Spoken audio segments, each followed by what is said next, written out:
Oke, selamat datang di channel Si Anak Tua bersama gue di Tuang Sehari segmen Lo Harus Tahu.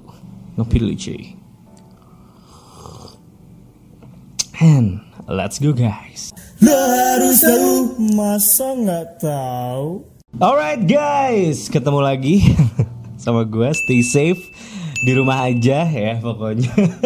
Gila ya. Jadi banyak sekali bisnis dan segala macam kegiatan yang terganggu dengan adanya COVID-19 ini. So kita semua sama-sama lah ya, sambil semua kalian yang nonton video ini kita sama-sama berdoa, sama-sama saling menjaga. Mudah-mudahan semuanya cepat membaik dan baik-baik aja. Dan kalian semua please jangan egois, jangan jadi pribadi yang menyebalkan di tengah hiruk pikuk yang seperti ini. So saling menjaga satu sama lain. Oke, so hari ini gue mau ngebahas sesuatu yang ya masih ada kaitannya juga, jangan egois gitu ya. Ada kaitannya juga harus saling menjaga, yaitu tentang tipu-tipu online ya kan. Jadi beberapa subscriber gue akhirnya follow gue, bener-bener baru follow setelah mereka tuh ada beberapa kejadian. Kejadiannya ini indikasinya adalah mereka ketipu online lah intinya gitu. Tapi sebelum kita memulai semuanya, gue mau ngingetin lagi sama kalian tentang apa itu marketplace. Karena zaman sekarang tuh harusnya sih sebetulnya semua orang udah tahu apa itu marketplace. Tapi ternyata subscriber gue nih yang ternyata follow gue di Instagram dan ngobrol di DM gue, masih ada yang nggak ngerti apa itu marketplace. Jadi gue mau nerangin lagi sama kalian, marketplace itu adalah tempat sebenarnya kayak pasar tradisional, tempat untuk jualan banyak banget barang dengan berbagai merek gitu ya, kayak mall gitu ya, kayak pasar tradisional ya, sama kayak gitu, cuman online ya. Ada Tokopedia, ada Bukalapak, ada Lazada, ada Shopee, ada banyak banget. Kalau dulu mungkin angkatan gue taunya dulu ada eBay, ada Amazon, terus nggak lama ada Alibaba, dan kesini jadi banyak ya, termasuk yang tadi gue sebutin itu adalah marketplace. Dan bang, apakah di marketplace masih mungkin ketipu? Masih bisa aja ketipu. Jadi bahkan kalian belanja di official store pun masih ada kemungkinan kalian ketipu. Kok bisa? Ya, gue akan runutkan dari satu persatu. Yang pertama, kalau kita bicara belanja online, yang paling kenceng sekarang itu ada dua platform menurut gue pribadi ya. Walaupun banyak banget sebenarnya, cuman yang paling teratas menurut gue adalah dua, yaitu adalah Instagram.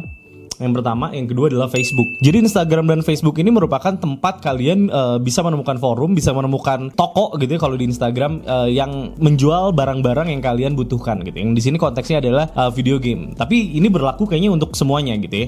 Dimana kalian harus cukup pintar dalam menganalisa sebenarnya sebagai seorang user, sebagai seorang buyer gitu ya. Kalian harus pintar-pintar dalam menganalisa kira-kira toko ini atau orang ini baik atau tidak, benar atau enggak, reputasinya bagus atau tidak. Dan itu bisa kalian minimalisir dengan kalau misalnya di forum, katakanlah di Instagram dulu deh. Di Instagram dulu kalian bisa lihat apakah benar followersnya mereka kan ada yang banyak banget. Kalian lihat setiap postingannya apakah like-nya sesuai dengan jumlah followersnya. Itu yang pertama. Paling enggak beberapa persen lah, pokoknya nggak terlalu sedikit like-nya. Yang kedua adalah kolom komentarnya diaktifkan atau tidak, karena kebanyakan penipu di Instagram itu menonaktifkan kolom komentar mereka. Itu yang paling mudah lah untuk dilihat, karena sekarang kan kalian suka dapet tuh di Instagram yang namanya iklan ya kan. Biasanya ada di atasnya ada tulisan sponsored. Nanti gue contohin deh, di atasnya ada tulisan sponsored. Nah itu pun bisa jadi isinya nipu. Jadi belum tentu karena dia melakukan iklan gitu ya, sponsor, jadinya mereka nggak nipu. Bisa aja sekarang penipu ya udah banyak caranya, salah satunya dengan mengiklankan toko untuk menipunya gitu. Jadi kalian harus tetap aware untuk masalah itu. Yang kedua, kalian tanya ke forum-forum, tanya ke teman-teman, dan salah satunya ke tempat kayak Anak Tua ini. Anak Tua juga sangat welcome buat kalian yang nanya, tapi ingat, tanyalah dengan sopan ya, jangan kayak nanya sama robot tentunya ya. Terus juga kalau kita ngomongin Facebook gitu ya, kalau ngomongin Facebook juga banyak banget sih. Kalau di Facebook kan forum ya lebih tepatnya, banyak juga forum, walaupun iklan juga ada ya di pinggir-pinggirnya, biasanya banyak iklan juga. Tapi biasanya kalau di Facebook biasanya orang-orang lebih ke forum, dan ini lebih ke personalnya, ke orangnya. Dan ini adalah hal yang paling gue malesin kalau gue udah dapet subscriber atau temen lah gitu yang udah mulai kayak bilang akhirnya, bang ketipu gitu, bang akhirnya gue kena nih, kayaknya gue kena tipu deh, karena akhirnya dia direct transfer. Dan bukannya nggak boleh direct transfer sih, gue yakin masih banyak banget juga orang yang bisa dipercaya gitu ya, yang emang trusted seller, gue yakin banyak banget. Cuman ya tetap aja sih kalau menurut gue udah disediain yang namanya marketplace buat bisa jadi jembatan buat kalian beli, kenapa enggak kalian pergunain itu? Karena pada akhirnya kalian sendiri juga yang rugi, kalian sendiri yang repot.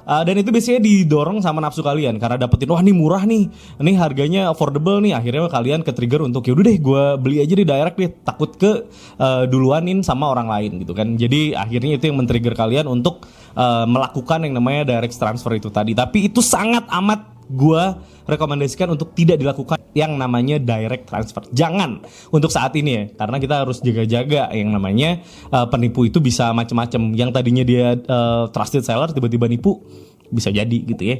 Karena akhirnya ada satu subscriber gue yang nge-DM ke gue bahwa dia itu nggak bisa dibilang kena tipu. Jadi kronologisnya adalah dia membeli PS4 di Tokopedia. Ini gue sambil liatin bagaimana kronologisnya ya. Nah, jadi dia ini beli PS4 di Tokopedia dan dia sempat ke konsultasi juga sama gue kalau nggak salah dan nggak sempat kebalas. Cuman akhirnya gue balas saat dia memang mendapatkan kondisi yang urgent, yaitu adalah dia PS4-nya setelah dibeli ini ternyata dibawa kabur oleh ojek online yang harusnya mengantarkan barang tersebut ke si pembeli ini atau si subscriber gue ini. Dia seperti biasa dia membeli, lalu bisa dilihat di sini.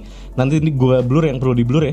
Dimana ini pukul 15.00 ya, pas segala macam nih udah kronologisnya lah ya. Bisa kalian lihat di sini jam 14.34 menit itu drivernya ini sudah dapat dan ada namanya jelas di sini siapa, ini nomor teleponnya, perkiraan tibanya jam berapa juga sudah ada gitu ya di sini. Dan tiba-tiba driver telah mengantar pesan Anda sampai ke tempat tujuan. Itu cuman butuh waktu jauh lebih cepat ya. Ini lebih cepat 29 menit dari waktu yang diestimasikan. Jadi cepat banget itu ya. Bisa dibilang kurang dari setengah jam atau kurang lebih setengah jam lah ya. Setelah itu si subscriber gue ini atau si followers, si teman kita lah sebut saja ya. Teman kita ini merasa tidak menerima barangnya. Dan merasa barangnya dibawa kabur oleh si driver ini, si driver dari ojek online ya. Gue nggak tahu ojeknya online yang apaan ya. Nah disinilah dia akhirnya mereport. Jadi kalian ini kelebihannya kalau kalian pakai marketplace sebenarnya, karena marketplace menjadi jembatan dan dia bisa menjadi apa ya, tempat untuk kalian mencari solusi kalau hal-hal seperti ini terjadi gitu ya. Dimana di sini teman kita ini mengajukan Tokopedia, minta pengajuan ke Tokopedia untuk menginvestigasi pengirimannya. Ya, karena memang tidak sampai, dan ini bisa dilihat apa yang dibeli ya. Totalnya adalah 4.200.000, kan lumayan banget ya. Jadi apalagi angka-angka besar tolonglah. Udah nggak perlu direct ya. Ini aja yang udah jelas pakai Tokopedia masih mungkin kena gitu ya. Oke, kita lanjutin si pencariannya. Akhirnya dia mencoba untuk ngechat gitu ya, ngechat ke si Tokopedianya atau melakukan diskusi terhadap Tokopedianya, dan dimana ini memang normatif sekali jawabannya pasti dan kalian pasti udah deg-degan, udah serem gitu ya, pasti akan aduh Tokopedia kok balasnya cuma gini doang gitu ya. Gue yakin kalian pasti kayak gitu, tapi wajar karena memang mereka pasti pakai admin yang memang harus membalas dengan senormal mungkin kayak biasa aja gitu ya. Jadi memang itu yang harus menjadi prosedur dari Tokopedianya. Kalian ikutin aja, saran dari gue, ikutin aja, pokoknya semua prosedur diikutin aja, karena bisa dilihat di sini semuanya diikutin sama dia.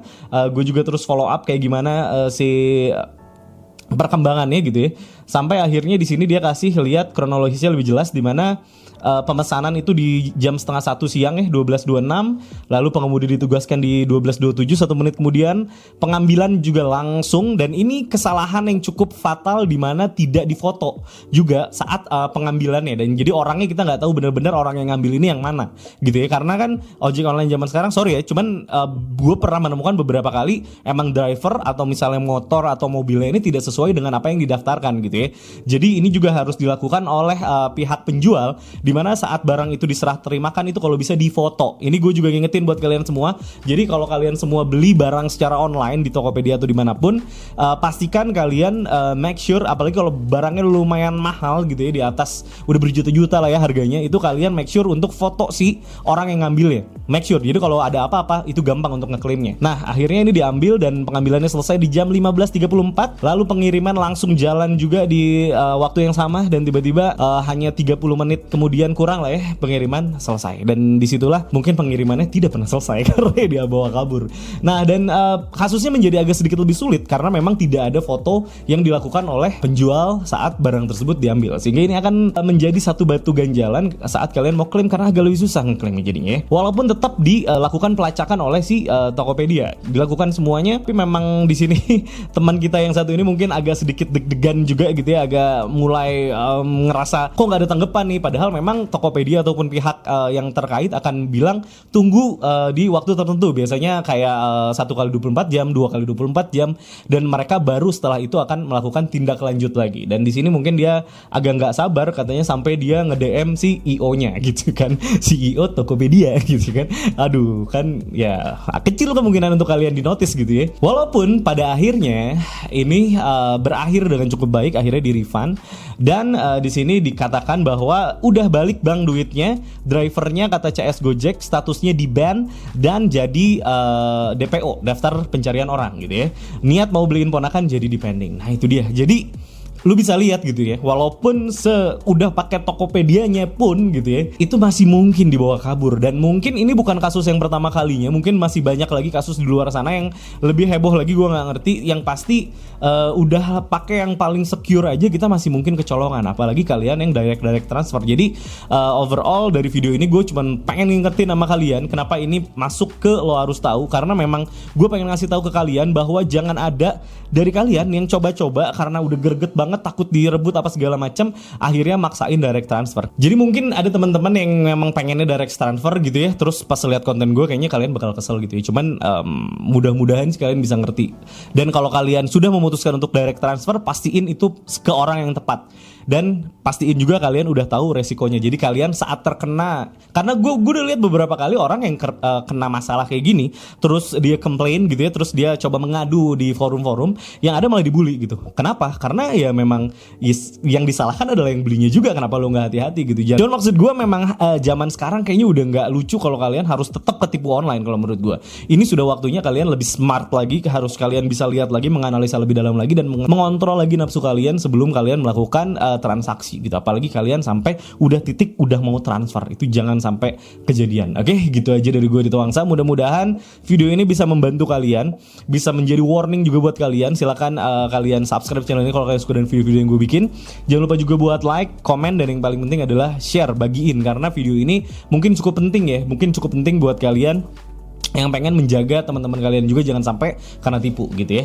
Oke, gitu aja dari gue, Play Original, Bang Amen Original, dan jangan lupa bersyukur. Bye-bye.